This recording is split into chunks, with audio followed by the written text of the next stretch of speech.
Surat kepada orang Ibrani. Ibrani pasal 1.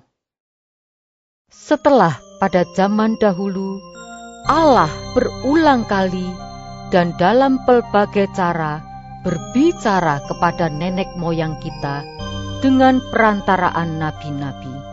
Maka pada zaman akhir ini Ia telah berbicara kepada kita dengan perantaraan anaknya yang telah Ia tetapkan sebagai yang berhak menerima segala yang ada.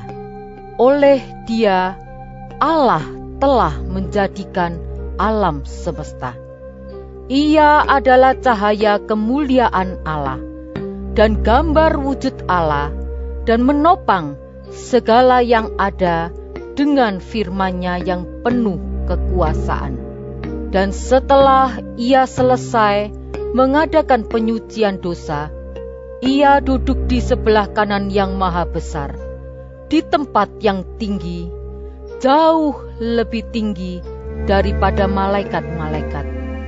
Sama seperti nama yang dikaruniakan kepadanya, jauh lebih indah daripada nama mereka. Karena kepada siapakah di antara malaikat-malaikat itu pernah Ia katakan, Anakku engkau telah kuberanakkan pada hari ini.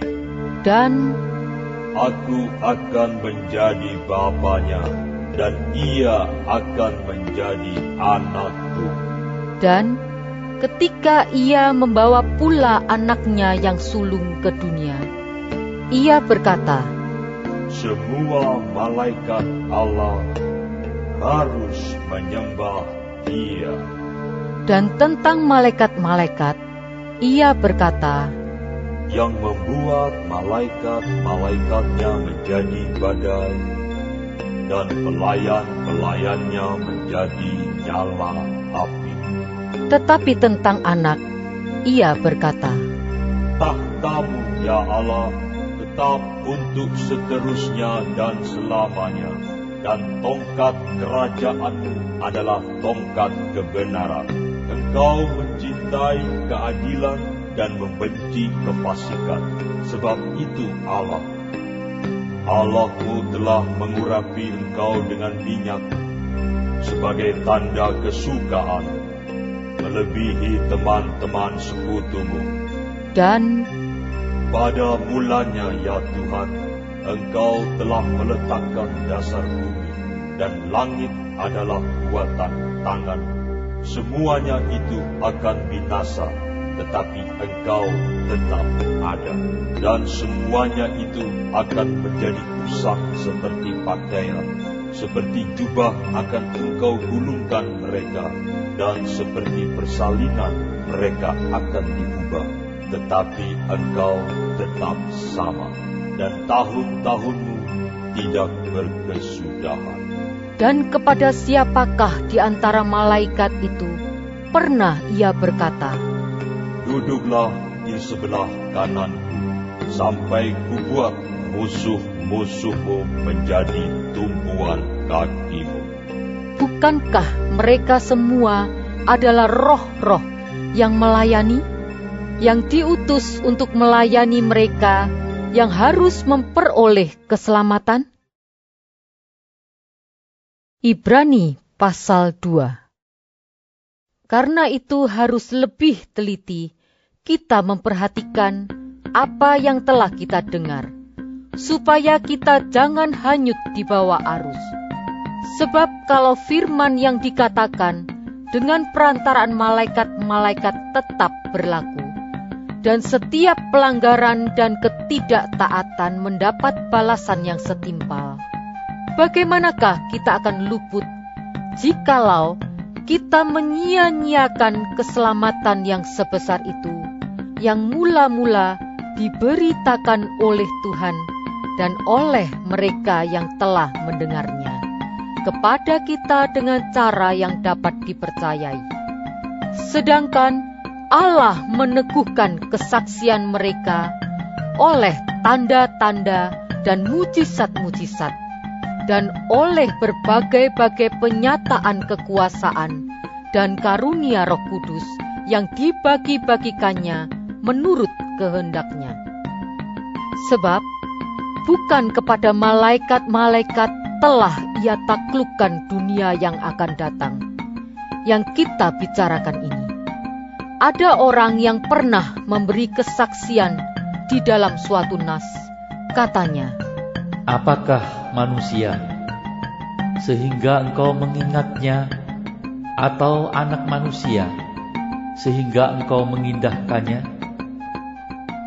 Namun engkau telah membuatnya untuk waktu yang singkat, sedikit lebih rendah daripada malaikat-malaikat, dan telah memahkotainya dengan kemuliaan dan hormat.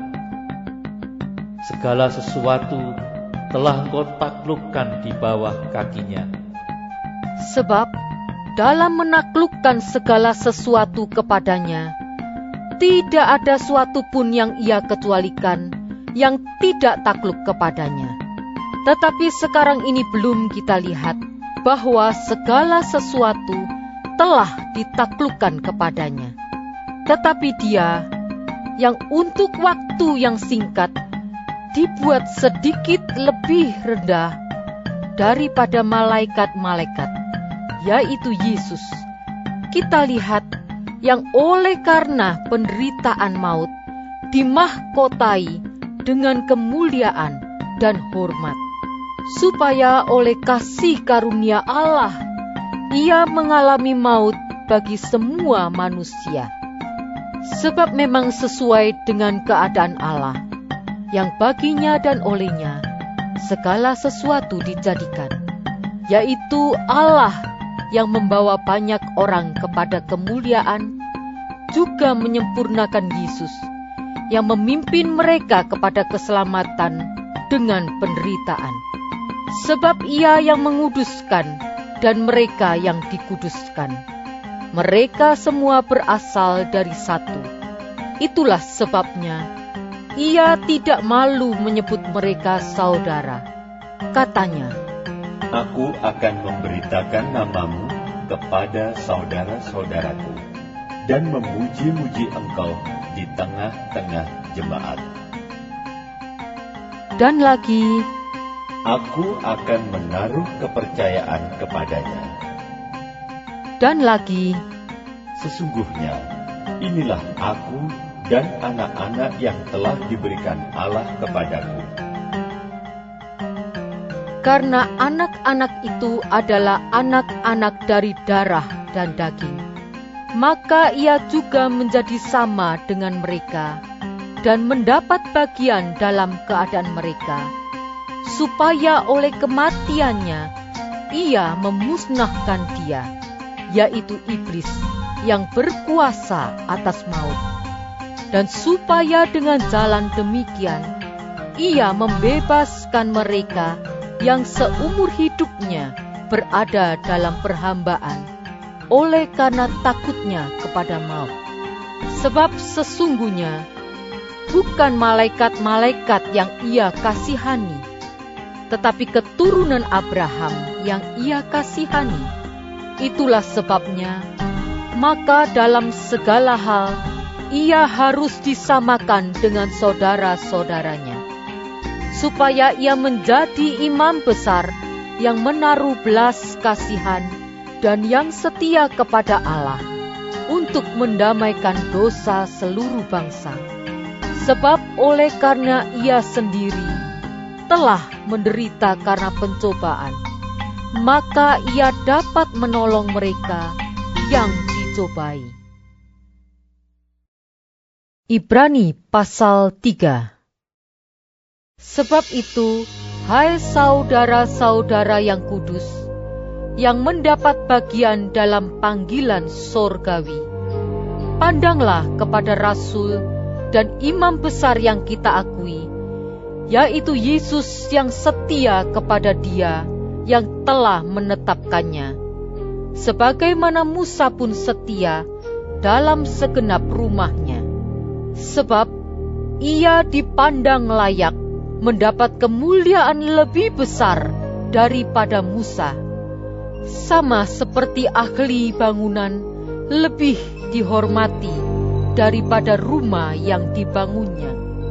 Sebab setiap rumah dibangun oleh seorang ahli bangunan, tetapi ahli bangunan segala sesuatu ialah Allah. Dan Musa memang setia dalam segenap rumah Allah, sebagai pelayan untuk memberi kesaksian tentang apa yang akan diberitakan kemudian. Tetapi Kristus setia sebagai anak yang mengepalai rumahnya, dan rumahnya ialah kita, jika kita sampai kepada akhirnya teguh berpegang pada kepercayaan dan pengharapan yang kita megahkan. Sebab itu, seperti yang dikatakan Roh Kudus, pada hari ini, jika kamu mendengar suaranya, janganlah keraskan hatimu, seperti dalam kegeraman pada waktu pencobaan di padang gurun, di mana nenek moyangmu mencobai aku dengan jalan menguji aku, sekalipun mereka melihat perbuatan-perbuatanku 40 tahun lamanya.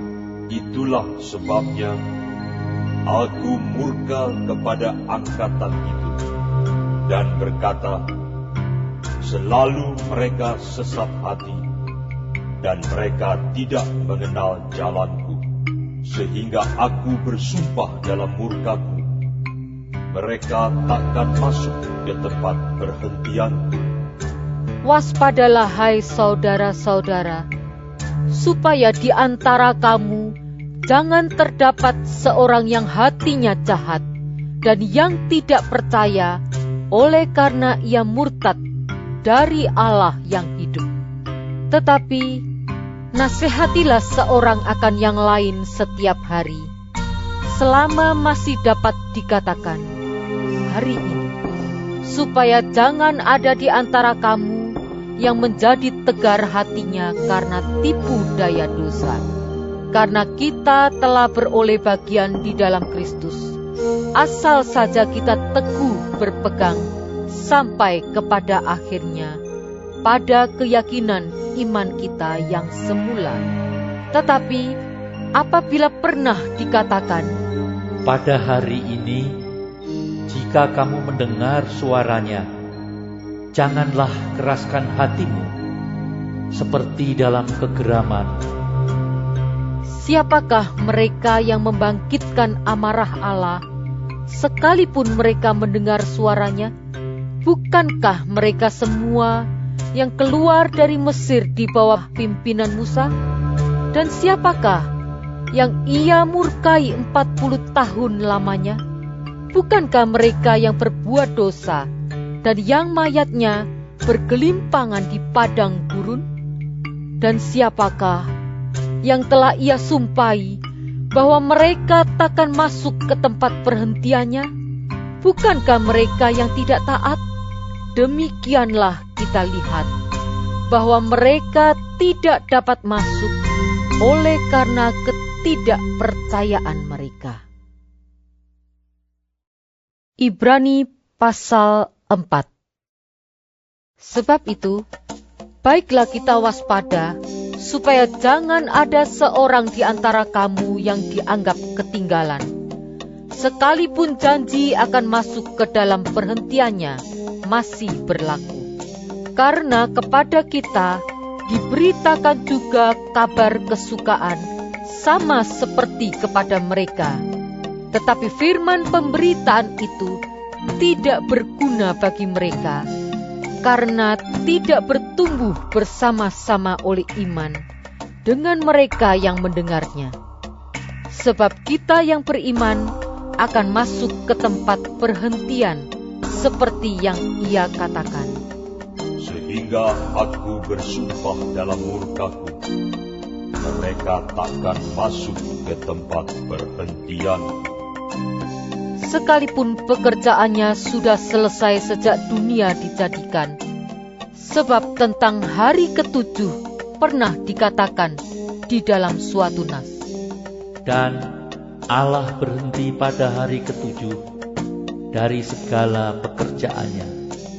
Dan dalam nas itu kita baca, Mereka takkan masuk ke tempat perhentianku.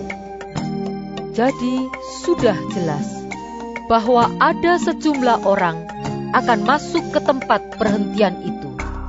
Sedangkan mereka yang kepadanya lebih dahulu diberitakan kabar kesukaan itu, tidak masuk karena ketidaktaatan mereka. Sebab itu, Ia menetapkan pula suatu hari, yaitu hari ini ketika Ia setelah sekian lama berfirman dengan perantaraan Daud seperti dikatakan di atas. Pada hari ini, jika kamu mendengar suaranya, janganlah keraskan hatimu. Sebab andai kata Yosua telah membawa mereka masuk ke tempat perhentian, pasti Allah tidak akan berkata-kata kemudian tentang suatu hari lain. Jadi masih tersedia suatu hari perhentian, hari ketujuh bagi umat Allah. Sebab barang siapa telah masuk ke tempat perhentiannya, ia sendiri telah berhenti dari segala pekerjaannya, sama seperti Allah berhenti dari pekerjaannya. Karena itu, baiklah kita berusaha untuk masuk ke dalam perhentian itu, supaya jangan seorang pun jatuh karena mengikuti contoh ketidaktaatan itu juga. Sebab firman Allah hidup dan kuat, dan lebih tajam daripada pedang bermata dua manapun. Ia menusuk amat dalam sampai memisahkan jiwa dan roh, sendi-sendi dan sumsum. Ia sanggup membedakan pertimbangan dan pikiran hati kita. Dan tidak ada suatu makhluk pun yang tersembunyi di hadapannya. Sebab segala sesuatu telanjang dan terbuka di depan mata Dia, yang kepadanya kita harus memberikan pertanggungan jawab. Karena kita sekarang mempunyai imam besar agung yang telah melintasi semua langit, yaitu Yesus Anak Allah. Baiklah kita teguh berpegang pada pengakuan iman kita. Sebab imam besar yang kita punya bukanlah imam besar yang tidak dapat turut merasakan kelemahan-kelemahan kita. Sebaliknya sama dengan kita. Ia telah dicobai, hanya tidak berbuat dosa. Sebab itu, marilah kita dengan penuh keberanian menghampiri tahta kasih karunia, supaya kita menerima rahmat dan menemukan kasih karunia untuk mendapat pertolongan kita pada waktunya. Ibrani pasal 5. Sebab setiap imam besar yang dipilih dari antara manusia ditetapkan bagi manusia dalam hubungan mereka dengan Allah, supaya ia mempersembahkan persembahan dan korban karena dosa. Ia harus dapat mengerti orang-orang yang jahil dan orang-orang yang sesat, karena ia sendiri penuh dengan kelemahan yang mengharuskannya untuk mempersembahkan korban karena dosa, bukan saja bagi umat, tetapi juga bagi dirinya sendiri. Dan tidak seorang pun yang mengambil kehormatan itu bagi dirinya sendiri, tetapi dipanggil untuk itu oleh Allah. Seperti yang telah terjadi dengan Harun, demikian pula Kristus tidak memuliakan dirinya sendiri dengan menjadi imam besar, tetapi dimuliakan oleh Dia yang berfirman kepadanya, Anakku engkau, Engkau telah kuperanakkan pada hari ini. Sebagaimana firman-Nya dalam suatu nas lain, Engkau adalah imam untuk selama-lamanya, menurut peraturan Melkisedek. dalam hidupnya sebagai manusia, ia telah mempersembahkan doa dan permohonan dengan ratap tangis dan keluhan kepada Dia yang sanggup menyelamatkannya dari maut, dan karena kesalehannya ia telah didengarkan. Dan sekalipun ia adalah anak, ia telah belajar menjadi taat dari apa yang telah dideritanya. Dan sesudah ia mencapai kesempurnaannya, ia menjadi pokok keselamatan yang abadi bagi semua orang yang taat kepadanya. Dan ia dipanggil menjadi imam besar oleh Allah menurut peraturan Melkisedek. Tentang hal itu, banyak yang harus kami katakan, tetapi yang sukar untuk dijelaskan, karena kamu telah lamban dalam hal mendengarkan.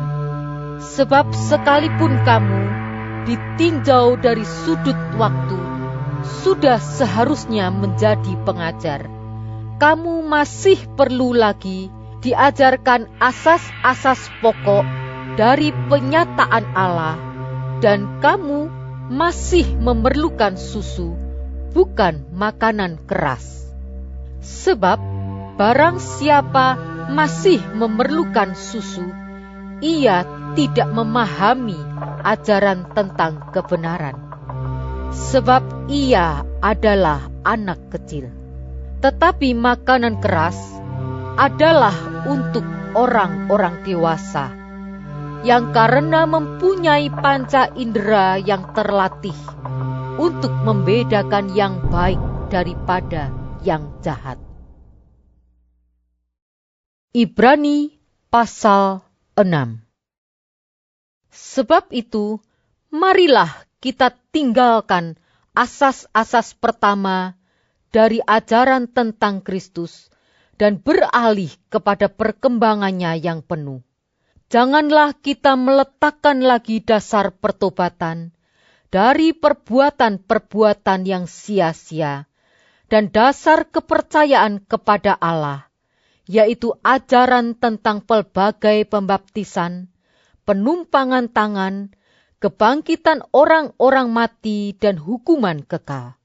Dan itulah yang akan kita perbuat jika Allah mengizinkannya. Sebab mereka yang pernah diterangi hatinya, yang pernah mengecap karunia surgawi, dan yang pernah mendapat bagian dalam Roh Kudus, dan yang mengecap firman yang baik dari Allah, dan karunia-karunia dunia yang akan datang. Namun yang murtad lagi tidak mungkin dibaharui sekali lagi sedemikian hingga mereka bertobat, sebab mereka menyalibkan lagi anak Allah bagi diri mereka dan menghinanya di muka umum. Sebab tanah yang menghisap air hujan yang sering turun ke atasnya, dan yang menghasilkan tumbuh-tumbuhan yang berguna bagi mereka yang mengerjakannya, menerima berkat dari Allah. Tetapi jikalau tanah itu menghasilkan semak duri dan rumput duri, tidaklah ia berguna, dan sudah dekat pada kutuk yang berakhir dengan pembakaran. Tetapi hai saudara-saudaraku yang kekasih, sekalipun kami berkata demikian tentang kamu, kami yakin bahwa kamu memiliki sesuatu yang lebih baik, yang mengandung keselamatan. Sebab Allah bukan tidak adil, sehingga ia lupa akan pekerjaanmu dan kasihmu yang kamu tunjukkan terhadap namanya, oleh pelayanan kamu kepada orang-orang kudus yang masih kamu lakukan sampai sekarang. Tetapi kami ingin supaya kamu masing-masing menunjukkan kesungguhan yang sama untuk menjadikan pengharapanmu suatu milik yang pasti sampai pada akhirnya, agar kamu jangan menjadi lamban, tetapi menjadi penurut-penurut mereka yang oleh iman dan kesabaran mendapat bagian dalam apa yang dijanjikan Allah. Sebab ketika Allah memberikan janjinya kepada Abraham, Ia bersumpah demi dirinya sendiri, karena tidak ada orang yang lebih tinggi daripadanya. Katanya, Sesungguhnya, aku akan memberkati engkau berlimpah-limpah, dan akan membuat engkau sangat banyak. Abraham menanti dengan sabar, dan dengan demikian ia memperoleh apa yang dijanjikan kepadanya. Sebab manusia bersumpah demi orang yang lebih tinggi, dan sumpah itu menjadi suatu pengokohan baginya, yang mengakhiri segala bantahan. Karena itu, untuk lebih meyakinkan mereka yang berhak menerima janji itu akan kepastian putusannya, Allah telah mengikat dirinya dengan sumpah, supaya oleh dua kenyataan yang tidak berubah-ubah, tentang mana Allah tidak mungkin berdusta, kita yang mencari perlindungan beroleh dorongan yang kuat untuk menjangkau pengharapan yang terletak di depan kita. Pengharapan itu adalah sauh yang kuat dan aman bagi jiwa kita, yang telah dilabuhkan sampai ke belakang tabir, di mana Yesus telah masuk sebagai perintis bagi kita ketika Ia menurut peraturan Melkisedek menjadi imam besar sampai selama-lamanya. Ibrani pasal 7. Sebab Melkisedek adalah Raja Salem dan imam Allah yang maha tinggi. Ia pergi menyongsong Abraham ketika Abraham kembali dari mengalahkan raja-raja dan memberkati dia. Kepadanya pun Abraham memberikan 1/10 dari semuanya. Menurut arti namanya, Melkisedek adalah pertama-tama Raja Kebenaran dan juga Raja Salem, yaitu Raja Damai Sejahtera. Ia tidak berbapa, tidak beribu, tidak bersilsilah, harinya tidak berawal, dan hidupnya tidak berkesudahan. Dan karena ia dijadikan sama dengan anak Allah, ia tetap menjadi imam sampai selama-lamanya. Camkanlah betapa besarnya orang itu yang kepadanya Abraham bapa leluhur kita memberikan 1/10 dari segala rampasan yang paling baik. Dan mereka dari anak-anak Lewi yang menerima jabatan imam mendapat tugas menurut hukum Taurat untuk memungut persepuluhan dari umat Israel, yaitu dari saudara-saudara mereka, sekalipun mereka ini juga adalah keturunan Abraham. Tetapi Melkisedek yang bukan keturunan mereka memungut persepuluhan dari Abraham dan memberkati dia, walaupun ia adalah pemilik janji. Memang tidak dapat disangkal bahwa yang lebih rendah diberkati oleh yang lebih tinggi. Dan di sini manusia-manusia fana menerima persepuluhan, dan di sana ia yang tentang dia diberi kesaksian bahwa ia hidup. Maka dapatlah dikatakan bahwa Dengan perantaraan Abraham dipungut juga persepuluhan dari Lewi yang berhak menerima persepuluhan, sebab ia masih berada dalam tubuh bapa leluhurnya, ketika Melkisedek menyongsong bapa leluhurnya itu. Karena itu, andai kata oleh imamat Lewi telah tercapai kesempurnaan. Sebab karena imamat itu, umat Israel telah menerima Taurat. Apakah sebabnya masih perlu seorang lain ditetapkan menjadi imam besar menurut peraturan Melkisedek, dan yang tentang dia tidak dikatakan menurut peraturan Harun? Sebab jikalau imamat berubah, dengan sendirinya akan berubah pula hukum Taurat itu. Sebab ia yang dimaksudkan di sini termasuk suku lain.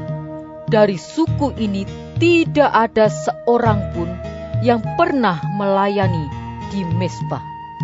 Sebab telah diketahui semua orang bahwa Tuhan kita berasal dari suku Yehuda, dan mengenai suku itu Musa tidak pernah mengatakan suatu apapun tentang imam-imam. Dan hal itu jauh lebih nyata lagi jikalau ditetapkan seorang imam lain menurut cara Melkisedek, yang menjadi imam bukan berdasarkan peraturan-peraturan manusia, tetapi berdasarkan hidup yang tidak dapat binasa. Sebab tentang dia diberi kesaksian, Engkau adalah imam untuk selama-lamanya, menurut peraturan Melkisedek. memang suatu hukum yang dikeluarkan dahulu dibatalkan kalau hukum itu tidak mempunyai kekuatan, dan karena itu tidak berguna. Sebab hukum Taurat sama sekali tidak membawa kesempurnaan. Tetapi sekarang ditimbulkan pengharapan yang lebih baik, yang mendekatkan kita kepada Allah.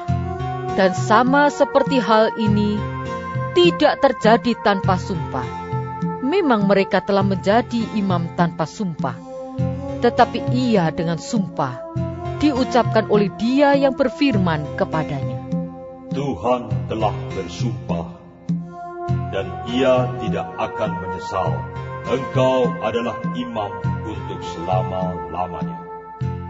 Demikian pula, Yesus adalah jaminan dari suatu perjanjian yang lebih kuat, dan dalam jumlah yang besar mereka telah menjadi imam, karena mereka dicegah oleh maut untuk tetap menjabat imam. Tetapi karena ia tetap selama-lamanya, imamatnya tidak dapat beralih kepada orang lain. Karena itu, ia sanggup juga menyelamatkan dengan sempurna semua orang yang oleh Dia datang kepada Allah. Sebab ia hidup senantiasa untuk menjadi pengantara mereka. Sebab imam besar yang demikianlah yang kita perlukan, yaitu yang saleh, tanpa salah, tanpa noda, yang terpisah dari orang-orang berdosa, dan lebih tinggi daripada tingkat-tingkat surga, yang tidak seperti imam-imam besar lain, yang setiap hari harus mempersembahkan korban untuk dosanya sendiri, dan sesudah itu barulah untuk dosa umatnya. Sebab hal itu telah dilakukannya satu kali untuk selama-lamanya, ketika ia mempersembahkan dirinya sendiri sebagai korban. Sebab hukum Taurat menetapkan orang-orang yang diliputi kelemahan menjadi imam besar. Tetapi sumpah yang diucapkan kemudian daripada hukum Taurat menetapkan anak yang telah menjadi sempurna sampai selama-lamanya. Ibrani pasal 8. Inti segala yang kita bicarakan itu ialah kita mempunyai imam besar yang demikian, yang duduk di sebelah kanan tahta yang maha besar di sorga, dan yang melayani ibadah di tempat kudus, yaitu di dalam kemah sejati, yang didirikan oleh Tuhan dan bukan oleh manusia. Sebab setiap imam besar ditetapkan untuk mempersembahkan korban dan persembahan, dan karena itu Yesus perlu mempunyai sesuatu untuk dipersembahkan. Sekiranya ia di bumi ini, ia sama sekali tidak akan menjadi imam, karena di sini telah ada orang-orang yang mempersembahkan persembahan menurut hukum Taurat. Pelayanan mereka adalah gambaran dan bayangan dari apa yang ada di sorga, sama seperti yang diberitahukan kepada Musa ketika ia hendak mendirikan kemah. Ingatlah, demikian firman-Nya, bahwa engkau membuat semuanya itu menurut contoh yang telah ditunjukkan kepadamu di atas gunung itu. Tetapi sekarang ia telah mendapat suatu pelayanan yang jauh lebih agung, karena ia menjadi pengantara dari perjanjian yang lebih mulia, yang didasarkan atas janji yang lebih tinggi. Sebab sekiranya perjanjian yang pertama itu tidak bercacat, tidak akan dicari lagi tempat untuk yang kedua. Sebab ia menegur mereka ketika ia berkata, Sesungguhnya akan datang waktunya, demikianlah firman Tuhan, Aku akan mengadakan perjanjian baru dengan kaum Israel dan dengan kaum Yehuda, bukan seperti perjanjian yang telah kuadakan dengan nenek moyang mereka pada waktu aku memegang tangan mereka untuk membawa mereka keluar dari tanah Mesir. Sebab mereka tidak setia kepada perjanjianku, dan aku menolak mereka. Demikian firman Tuhan. Maka inilah perjanjian yang kuadakan dengan kaum Israel sesudah waktu itu. Demikianlah firman Tuhan. Aku akan menaruh hukumku dalam akal budi mereka, dan menuliskannya dalam hati mereka. Maka aku akan menjadi Allah mereka, dan mereka akan menjadi umatku. Dan mereka tidak akan mengajar lagi sesama warganya, atau sesama saudaranya dengan mengatakan, Kenalah Tuhan. Sebab mereka semua, besar kecil, akan mengenal aku. Sebab aku akan menaruh belas kasihan terhadap kesalahan mereka, dan tidak lagi mengingat dosa-dosa mereka. Oleh karena ia berkata-kata tentang perjanjian yang baru, ia menyatakan yang pertama sebagai perjanjian yang telah menjadi tua, dan apa yang telah menjadi tua dan usang telah dekat kepada kemusnahannya. Ibrani pasal 9. Memang perjanjian yang pertama juga mempunyai peraturan-peraturan untuk ibadah dan untuk tempat kudus buatan tangan manusia. Sebab ada dipersiapkan suatu kemah, yaitu bagian yang paling depan, dan di situ terdapat kaki dian dan meja dengan roti sajian. Bagian ini disebut tempat yang kudus. Di belakang tirai yang kedua, terdapat suatu kemah lagi yang disebut tempat yang maha kudus. Di situ terdapat mezbah pembakaran ukupan dari emas, dan tabut perjanjian yang seluruhnya disalut dengan emas. Di dalam tabut perjanjian itu tersimpan buli-buli emas berisi mana, tongkat Harun yang pernah bertunas, dan loh-loh batu yang bertuliskan perjanjian, dan di atasnya kedua kerup kemuliaan yang menaungi tutup pendamaian. Tetapi hal ini tidak dapat kita bicarakan sekarang secara terperinci. Demikianlah caranya tempat yang kudus itu diatur. Maka imam-imam senantiasa masuk ke dalam kemah yang paling depan itu untuk melakukan ibadah mereka. Tetapi ke dalam kemah yang kedua, hanya imam besar saja yang masuk sekali setahun, dan harus dengan darah yang ia persembahkan karena dirinya sendiri dan karena pelanggaran-pelanggaran yang dibuat oleh umatnya dengan tidak sadar. Dengan ini Roh Kudus menyatakan bahwa jalan ke tempat yang kudus itu belum terbuka selama kemah yang pertama itu masih ada. Itu adalah kiasan masa sekarang. Sesuai dengan itu, dipersembahkan korban dan persembahan yang tidak dapat menyempurnakan mereka yang mempersembahkannya menurut hati nurani mereka, karena semuanya itu, di samping makanan, minuman, dan pelbagai macam pembasuhan, hanyalah peraturan-peraturan untuk hidup insani yang hanya berlaku sampai tibanya waktu pembaharuan. Tetapi Kristus telah datang sebagai imam besar untuk hal-hal yang baik yang akan datang. Ia telah melintasi kemah yang lebih besar dan yang lebih sempurna, yang bukan dibuat oleh tangan manusia, artinya yang tidak termasuk ciptaan ini.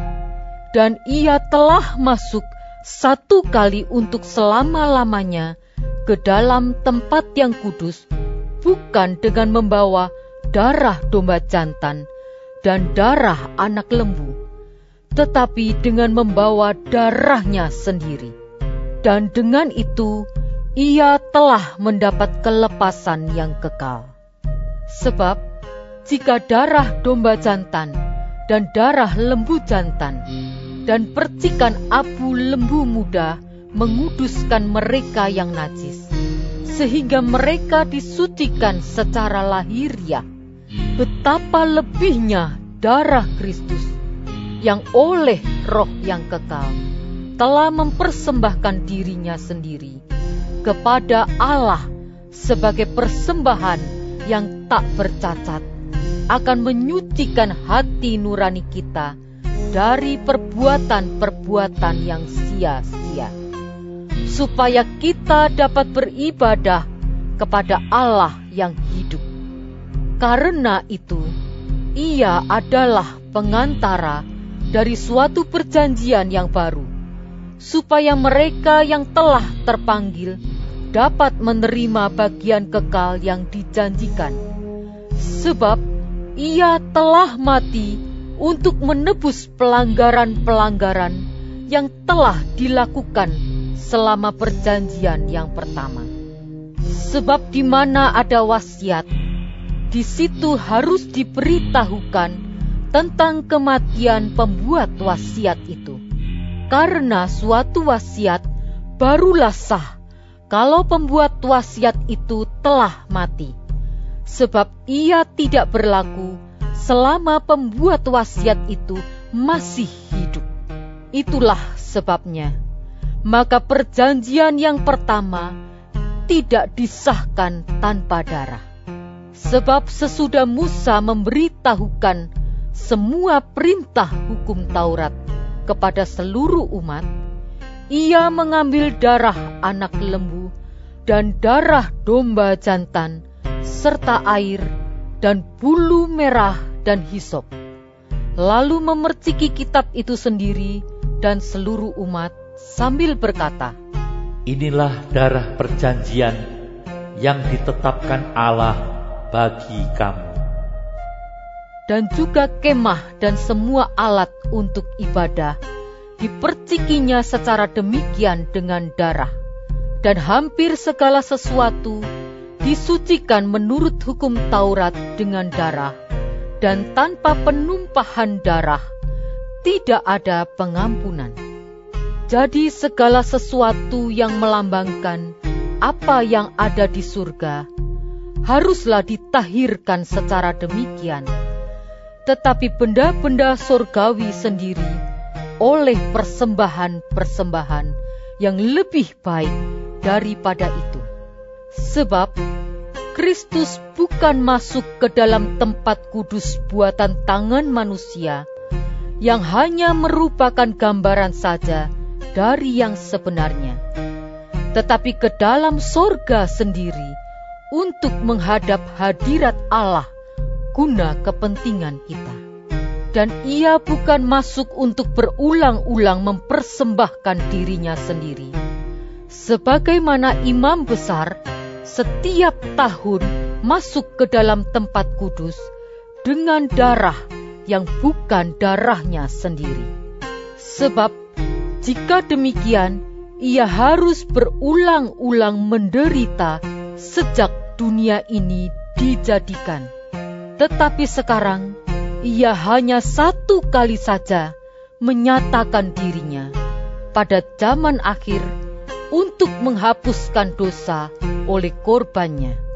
Dan sama seperti manusia ditetapkan untuk mati hanya satu kali saja, dan sesudah itu dihakimi, demikian pula Kristus hanya satu kali saja mengorbankan dirinya untuk menanggung dosa banyak orang. Sesudah itu, ia akan menyatakan dirinya sekali lagi tanpa menanggung dosa untuk menganugerahkan keselamatan kepada mereka yang menantikan Dia. Ibrani pasal 10. Di dalam hukum Taurat hanya terdapat bayangan saja dari keselamatan yang akan datang, dan bukan hakikat dari keselamatan itu sendiri.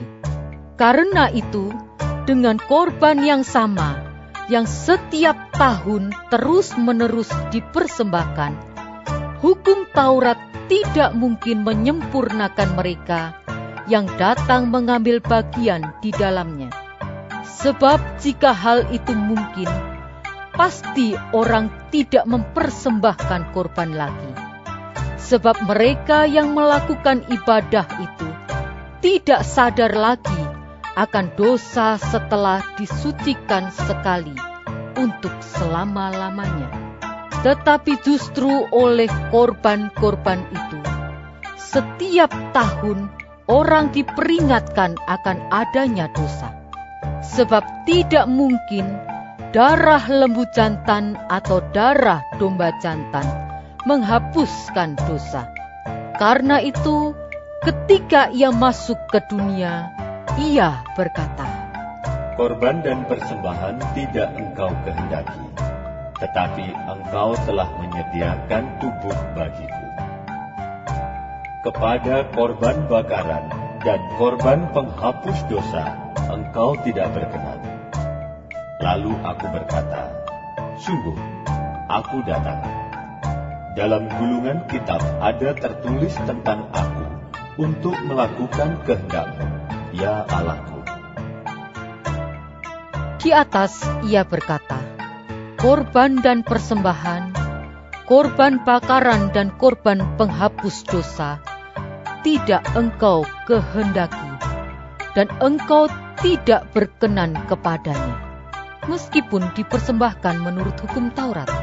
Dan kemudian katanya, sungguh, aku datang untuk melakukan kehendak-Mu. Yang pertama ia hapuskan, supaya menegakkan yang kedua. Dan karena kehendak-Nya inilah, kita telah dikuduskan satu kali untuk selama-lamanya oleh persembahan tubuh Yesus Kristus. Selanjutnya, setiap imam melakukan tiap-tiap hari pelayanannya dan berulang-ulang mempersembahkan korban yang sama sekali tidak dapat menghapuskan dosa.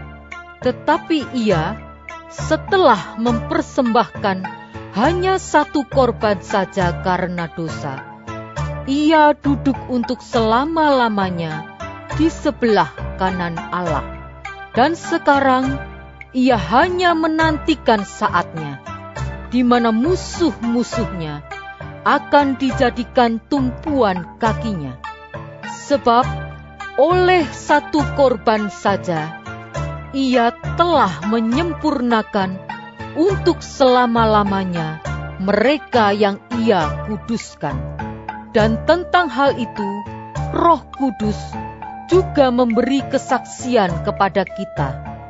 Sebab setelah Ia berfirman, Inilah perjanjian yang akan kuadakan dengan mereka sesudah waktu itu. Ia berfirman pula, Aku akan menaruh hukumku di dalam hati mereka dan menuliskannya dalam akal budi mereka. Dan aku tidak lagi mengingat dosa-dosa dan kesalahan mereka. jadi apabila untuk semuanya itu ada pengampunan, tidak perlu lagi dipersembahkan korban karena dosa. Jadi, saudara-saudara, oleh darah Yesus, kita sekarang penuh keberanian dapat masuk ke dalam tempat kudus. Karena Ia telah membuka jalan yang baru dan yang hidup bagi kita melalui tabir, yaitu dirinya sendiri. Dan kita mempunyai seorang imam besar sebagai kepala rumah Allah. Karena itu, marilah kita menghadap Allah dengan hati yang tulus ikhlas dan keyakinan iman yang teguh. Oleh karena hati kita telah dibersihkan dari hati nurani yang jahat, dan tubuh kita telah dibasuh dengan air yang murni. Marilah kita teguh berpegang pada pengakuan tentang pengharapan kita, sebab Ia yang menjanjikannya setia. Dan marilah kita saling memperhatikan, supaya kita saling mendorong dalam kasih dan dalam pekerjaan baik. Janganlah kita menjauhkan diri dari pertemuan-pertemuan ibadah kita, seperti dibiasakan oleh beberapa orang. Tetapi marilah kita saling menasehati dan semakin giat melakukannya menjelang hari Tuhan yang mendekat. Sebab jika kita sengaja berbuat dosa sesudah memperoleh pengetahuan tentang kebenaran, maka tidak ada lagi korban untuk menghapus dosa itu. Tetapi yang ada ialah kematian yang mengerikan akan penghakiman dan api yang dahsyat yang akan menghanguskan semua orang durhaka. Jika ada orang yang menolak hukum Musa, ia dihukum mati tanpa belas kasihan atas keterangan 2 atau 3 orang saksi. Betapa lebih beratnya hukuman yang harus dijatuhkan atas dia yang menginjak-injak anak Allah, yang menganggap najis darah perjanjian, yang menguduskannya, dan yang menghina roh kasih karunia. Sebab kita mengenal Dia yang berkata, Pembalasan adalah hakku. Akulah yang akan menuntut pembalasan. Dan lagi, Tuhan akan menghakimi umat-Nya.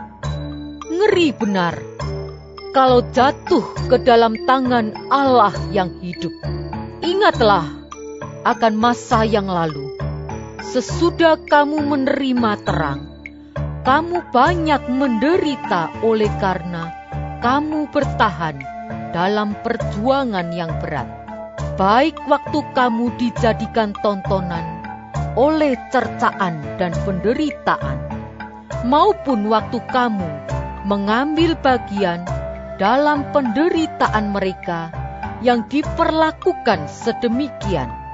Memang kamu telah turut mengambil bagian dalam penderitaan orang-orang hukuman. Dan ketika harta kamu dirampas, kamu menerima hal itu dengan sukacita, sebab kamu tahu bahwa kamu memiliki harta yang lebih baik dan yang lebih menetap sifatnya. Sebab itu, janganlah kamu melepaskan kepercayaanmu, karena besar upah yang menantinya. Sebab kamu memerlukan ketekunan, supaya sesudah kamu melakukan kehendak Allah, kamu memperoleh apa yang dijanjikan itu. Sebab sedikit, bahkan sangat sedikit waktu lagi, dan Ia yang akan datang sudah akan ada, tanpa menangguhkan kedatangannya. Tetapi orangku yang benar akan hidup oleh iman, dan apabila ia mengundurkan diri, maka aku tidak berkenan kepadanya. Tetapi kita bukanlah orang-orang yang mengundurkan diri dan binasa, tetapi orang-orang yang percaya dan yang beroleh hidup. Ibrani pasal 11. Iman adalah dasar dari segala sesuatu yang kita harapkan dan bukti dari segala sesuatu yang tidak kita lihat. Sebab oleh imanlah telah diberikan kesaksian kepada nenek moyang kita. Karena iman kita mengerti bahwa alam semesta telah dijadikan oleh firman Allah, sehingga apa yang kita lihat telah terjadi dari apa yang tidak dapat kita lihat. Karena iman, Habel telah mempersembahkan kepada Allah korban yang lebih baik daripada korban Kain. Dengan jalan itu, ia memperoleh kesaksian kepadanya bahwa ia benar. Karena Allah berkenan akan persembahannya itu, dan karena iman, ia masih berbicara sesudah ia mati. Karena iman, Henokh terangkat, supaya ia tidak mengalami kematian. Dan ia tidak ditemukan, karena Allah telah mengangkatnya. Sebab sebelum ia terangkat, ia memperoleh kesaksian bahwa ia berkenan kepada Allah. Tetapi tanpa iman, tidak mungkin orang berkenan kepada Allah.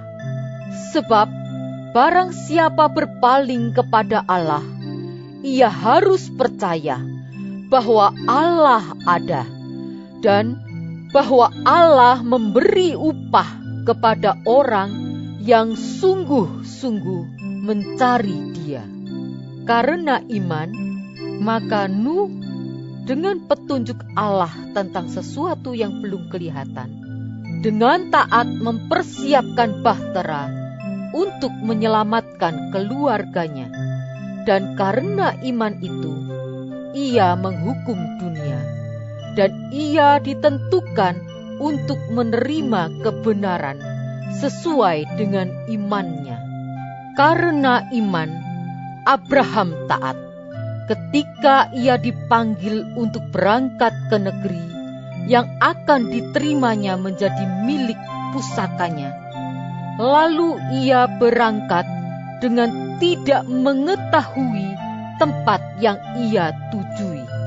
Karena iman, ia diam di tanah yang dijanjikan itu, seolah-olah di suatu tanah asing, dan di situ ia tinggal di kemah dengan Ishak dan Yakub, yang turut menjadi ahli waris janji yang satu itu.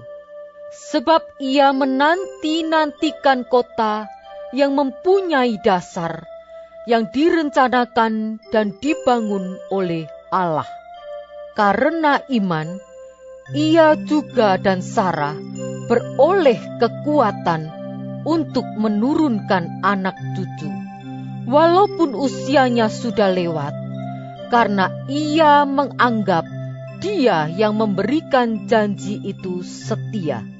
Itulah sebabnya, maka dari satu orang, malahan orang yang telah mati pucuk, terpancar keturunan besar, seperti bintang di langit dan seperti pasir di tepi laut, yang tidak terhitung banyaknya. Dalam iman, mereka semua ini telah mati sebagai orang-orang yang tidak memperoleh apa yang dijanjikan itu, tetapi yang hanya dari jauh melihatnya dan melambai-lambai kepadanya, dan yang mengakui bahwa mereka adalah orang asing dan pendatang di bumi ini. Sebab mereka yang berkata demikian menyatakan bahwa mereka dengan rindu mencari suatu tanah air. Dan kalau sekiranya dalam hal itu mereka ingat akan tanah asal yang telah mereka tinggalkan, maka mereka cukup mempunyai kesempatan untuk pulang ke situ. Tetapi sekarang mereka merindukan tanah air yang lebih baik, yaitu satu tanah air surgawi. Sebab itu Allah tidak malu disebut Allah mereka, karena Ia telah mempersiapkan sebuah kota bagi mereka. Karena iman, maka Abraham, tatkala ia dicobai mempersembahkan Ishak, ia yang telah menerima janji itu rela mempersembahkan anaknya yang tunggal, walaupun kepadanya telah dikatakan, keturunan yang berasal dari Ishaklah yang akan disebut keturunan. Karena ia berpikir bahwa Allah berkuasa membangkitkan orang-orang sekalipun dari antara orang mati. Dan dari sana ia seakan-akan telah menerimanya kembali. Karena iman, maka Ishak sambil memandang jauh ke depan, memberikan berkatnya kepada Yakub dan Esau. Karena iman, maka Yakub ketika hampir waktunya akan mati, memberkati kedua anak Yusuf, lalu menyembah sambil bersandar pada kepala tongkatnya. Karena iman, maka Yusuf menjelang matinya memberitakan tentang keluarnya orang-orang Israel dan memberi pesan tentang tulang belulangnya. Karena iman, maka Musa setelah ia lahir disembunyikan selama 3 bulan oleh orang tuanya, karena mereka melihat bahwa anak itu elok rupanya dan mereka tidak takut akan perintah raja. Karena iman, maka Musa setelah dewasa menolak disebut anak putri Firaun, karena ia lebih suka menderita sengsara dengan umat Allah daripada untuk sementara menikmati kesenangan dari dosa. Ia menganggap penghinaan karena Kristus sebagai kekayaan yang lebih besar daripada semua harta Mesir, sebab pandangannya ia arahkan kepada upah. Karena iman, maka ia telah meninggalkan Mesir dengan tidak takut akan murka raja. Ia bertahan sama seperti ia melihat apa yang tidak kelihatan. Karena iman, maka ia mengadakan Paskah dan pemercikan darah, supaya pembinasa anak-anak sulung jangan menyentuh mereka. Karena iman, maka mereka telah melintasi Laut Merah sama seperti melintasi tanah kering. Sedangkan orang-orang Mesir tenggelam ketika mereka mencobanya juga. Karena iman, maka runtuhlah tembok-tembok Yeriko setelah kota itu dikelilingi 7 hari lamanya. Karena iman, maka Rahab, perempuan sundal itu, tidak turut binasa bersama-sama dengan orang-orang durhaka, karena ia telah menyambut pengintai-pengintai itu dengan baik. Dan apakah lagi yang harus aku sebut?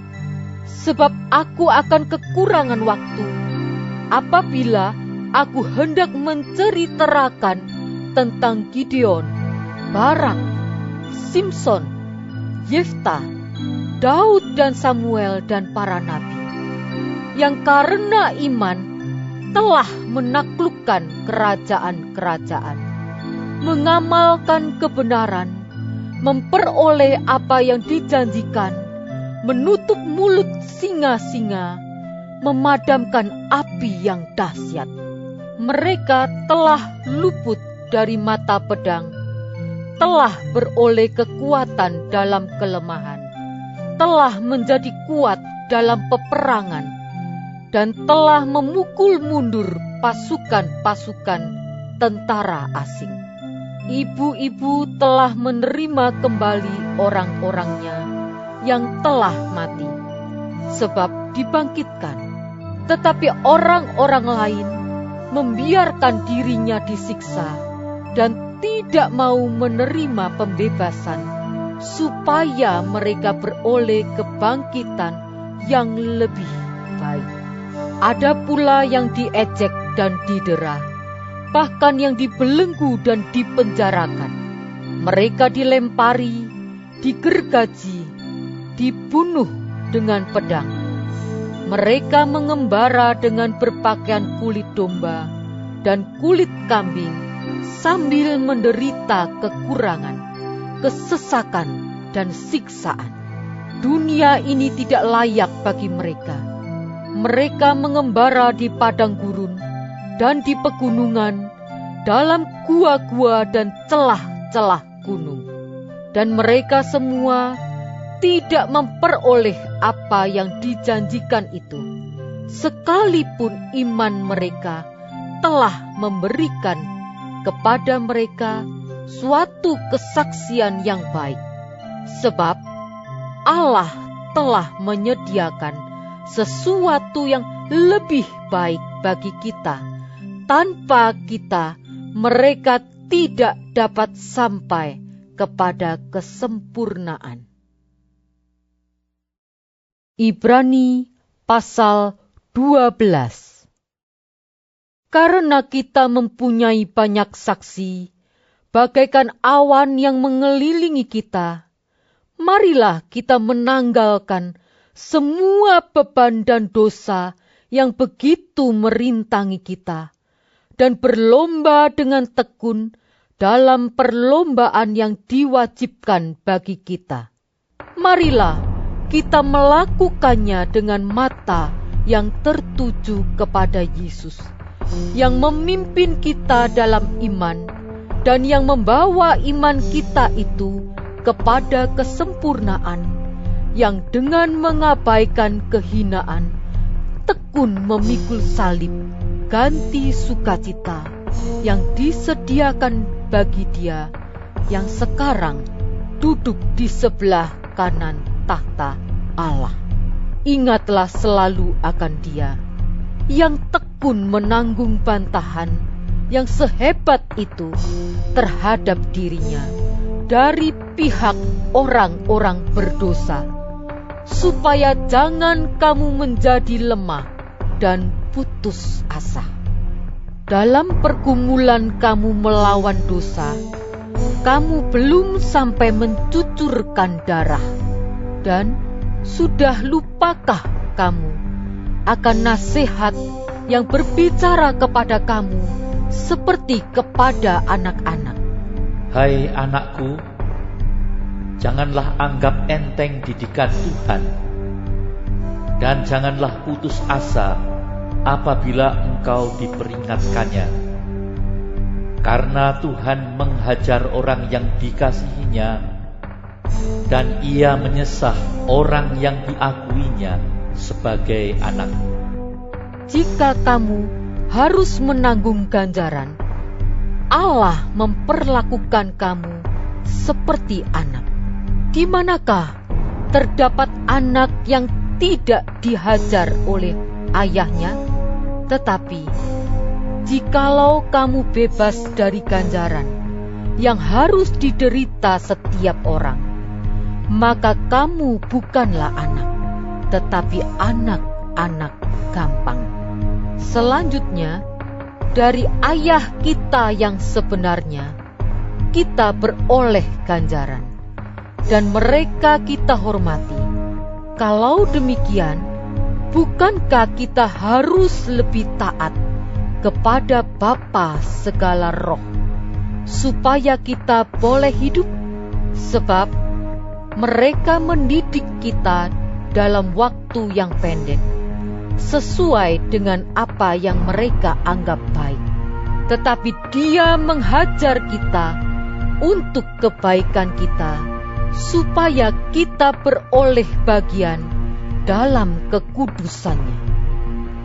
Memang tiap-tiap ganjaran pada waktu ia diberikan tidak mendatangkan sukacita, tetapi duka cita. Tetapi kemudian ia menghasilkan buah kebenaran yang memberikan damai kepada mereka yang dilatih olehnya. Sebab itu, kuatkanlah tangan yang lemah dan lutut yang goyah, dan luruskanlah jalan bagi kakimu, sehingga yang pincang jangan terpelecok, tetapi menjadi sembuh. Berusahalah hidup damai dengan semua orang, dan kejarlah kekudusan, sebab tanpa kekudusan tidak seorang pun akan melihat Tuhan. Jagalah supaya jangan ada seorang pun menjauhkan diri dari kasih karunia Allah, agar jangan tumbuh akar yang pahit, yang menimbulkan kerusuhan dan yang mencemarkan banyak orang. Janganlah ada orang yang menjadi cabul, atau yang mempunyai nafsu yang rendah seperti Esau, yang menjual hak kesulungannya untuk sepiring makanan. Sebab kamu tahu bahwa kemudian ketika ia hendak menerima berkat itu, ia ditolak, sebab ia tidak beroleh kesempatan untuk memperbaiki kesalahannya, sekalipun ia mencarinya dengan mencucurkan air mata. Sebab kamu tidak datang kepada gunung yang dapat disentuh dan api yang menyala-nyala, kepada kekelaman, kegelapan dan angin badai, kepada bunyi sangkakala dan bunyi suara yang membuat mereka yang mendengarnya memohon, supaya jangan lagi berbicara kepada mereka, sebab mereka tidak tahan mendengar perintah ini. Bahkan jika binatang pun yang menyentuh gunung, ia harus dilempari dengan batu. Dan sangat mengerikan pemandangan itu, sehingga Musa berkata, Aku sangat ketakutan dan sangat gemetar.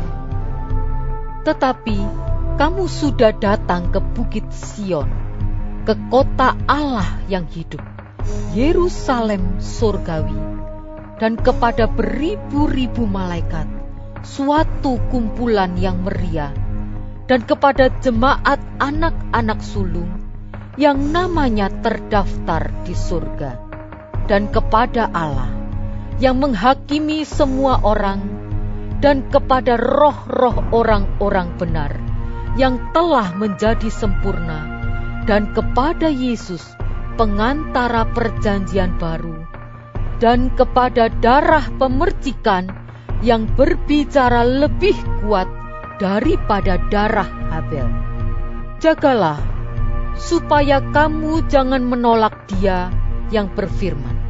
Sebab jikalau mereka yang menolak Dia yang menyampaikan firman Allah di bumi tidak luput, apalagi kita, jika kita berpaling dari Dia yang berbicara dari surga.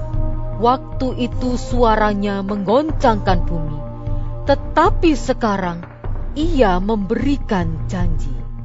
Satu kali lagi, Aku akan menggoncangkan bukan hanya bumi saja, melainkan langit juga.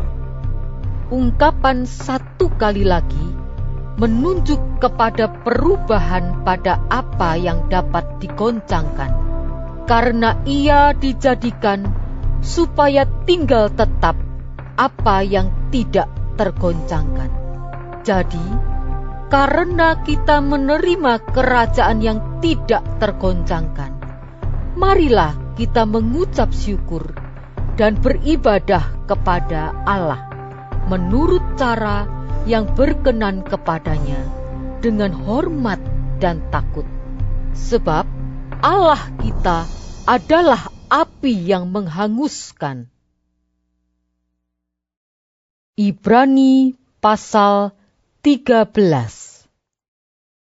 Peliharalah kasih persaudaraan. Jangan kamu lupa memberi tumpangan kepada orang. Sebab dengan berbuat demikian, beberapa orang dengan tidak diketahuinya telah menjamu malaikat-malaikat. Ingatlah akan orang-orang hukuman, karena kamu sendiri juga adalah orang-orang hukuman. Dan ingatlah akan orang-orang yang diperlakukan sewenang-wenang, karena kamu sendiri juga masih hidup di dunia ini. Hendaklah kamu semua penuh hormat terhadap perkawinan, dan janganlah kamu mencemarkan tempat tidur, sebab orang-orang sundal dan pezinah akan dihakimi Allah. Janganlah kamu menjadi hamba uang, dan cukupkanlah dirimu dengan apa yang ada padamu, karena Allah telah berfirman, Aku sekali-kali tidak akan membiarkan engkau, dan aku sekali-kali tidak akan meninggalkan engkau. Sebab itu, dengan yakin kita dapat berkata, Tuhan adalah penolongku, aku tidak akan takut. Apakah yang dapat dilakukan manusia terhadap aku? Ingatlah akan pemimpin-pemimpin kamu yang telah menyampaikan firman Allah kepadamu. Perhatikanlah akhir hidup mereka dan contohlah iman mereka. Yesus Kristus tetap sama, baik kemarin maupun hari ini dan sampai selama-lamanya. Janganlah kamu disesatkan oleh berbagai-bagai ajaran asing. Sebab yang baik ialah bahwa hati kamu diperkuat dengan kasih karunia, dan bukan dengan pelbagai makanan yang tidak memberi faedah kepada mereka yang menuruti aturan-aturan makanan macam itu. Kita mempunyai suatu mezbah, dan orang-orang yang melayani kemah tidak boleh makan dari apa yang di dalamnya. Karena tubuh binatang-binatang yang darahnya dibawa masuk ke tempat kudus oleh imam besar sebagai korban penghapus dosa, dibakar di luar perkemahan. Itu jugalah sebabnya Yesus telah menderita di luar pintu gerbang untuk menguduskan umatnya dengan darahnya sendiri. Karena itu, marilah kita pergi kepadanya di luar perkemahan dan menanggung kehinaannya. Sebab di sini kita tidak mempunyai tempat tinggal yang tetap. Kita mencari kota yang akan datang.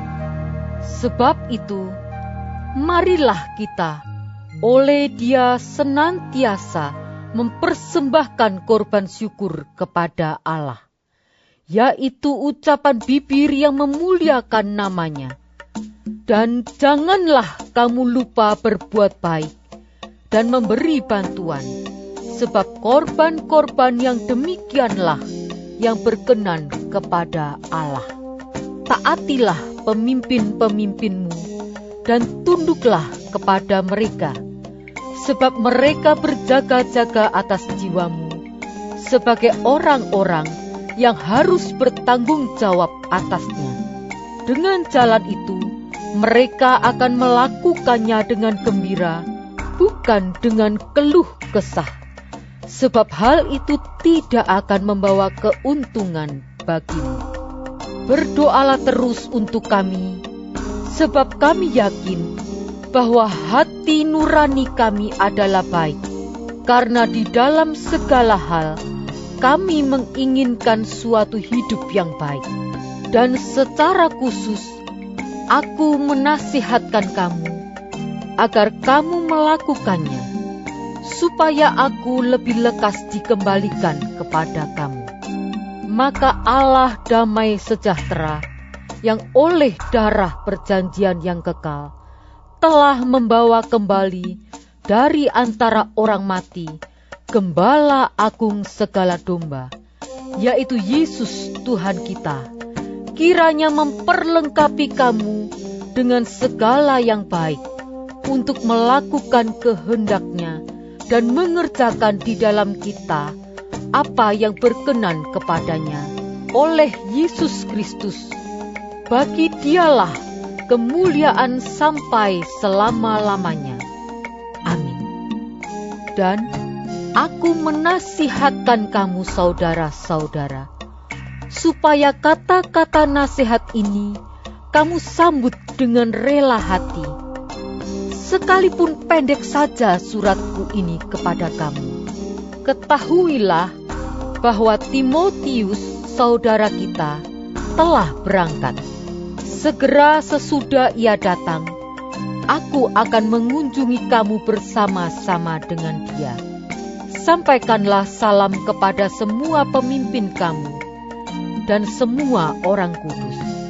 Terimalah salam dari saudara-saudara di Italia. Kasih karunia menyertai kamu sekalian.